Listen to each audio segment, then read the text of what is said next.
Hey guys, this is Brownie Boy TV here with the Litheo GBA Round 1 recap. In our first matchup, we have the Porty Arcanines versus the Boston Red Sox. The Arcanines managed a 3-0 win over the Red Sox. Volcarona was just too powerful for the Red Sox to counter, really. He could set up a quiver dance, and he was able to just knock through the entire team after that. In our next matchup, we have the Portland Timbers versus the Detroit Pincers. The Timbers managed a 5-0 win over the Pincers. Breloom basically just was able to spore Umbreon to sleep, and then set up a couple swords dances and sweep through the entire team. In our next matchup with the Amphibios versus the Florida Feraligators. The Feraligators managed a solid 3-0 victory as Alakazam picked up 5 massive kills. Alakazam was just too much to handle for the Amphibios as he is just faster than most of the things on his team and he hit really hard so he could just take them all out. In our next battle, we had the Surrey Litheo versus the DC Glaceons. The Litheo managed a 3-0 win, but this battle had a lot of disconnections that left a pretty bad taste in everyone's mouth. The Litheo definitely deserved to win in the final battle that actually got to play through, because he just brought a good team and he battled really well, but I would have liked to see them battle just one more time with everything clear through and with new teams so we could get an actual feel for the game. In the next battle, we have San Antonio Shinx versus the Escavaliers. The Escavaliers picked up a 3-0 win over the Shinx, and I just felt like Bogut just brought the right team, and he battled really well and deserved to win it, honestly.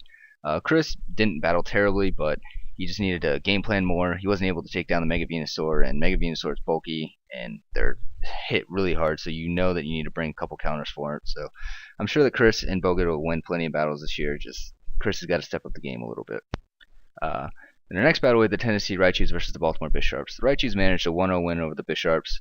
Weavile picked up 3 kills, and as he returns to his form from last season, as he was just a tank, but the Bisharps just didn't really strategize all that well, in my opinion. They brought 3 focus sashes on their glass cannons, and the Raichus just deserved to win, in my opinion. But the Bisharps did have a chance to win if he would have gone for a Dragon Dance instead of just straight attacking with Haxorus, but I'd say that the 1-0 result for the Raichus was fair.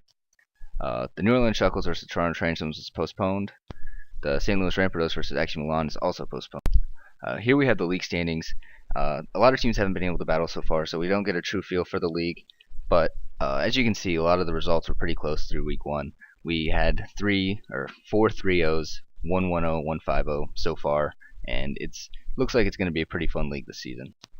Here's the MVP race after round 1. We have Breloom and Alakazam tied for first with 15 points, Mega Venusaur and Volcarona tied for third with 9 points, and Mega Gyarados and Mega Weavile tied for fifth with 8 points. And here we have the round 2 matchups. We have the DC Glaceons versus the Amphibios, the Detroit Pincers versus the Florida Feraligators, the Cleveland Escavaliers versus Surrey Litheo, Action Milan versus the Portland Timbers, the Boston Red Sox versus the San Antonio Shinx, the Baltimore Bisharps versus the St. Louis Rampardos, the Toronto Transoms versus the Porty Arcanines, and the New Orleans Shuckles versus the Tennessee Raichus.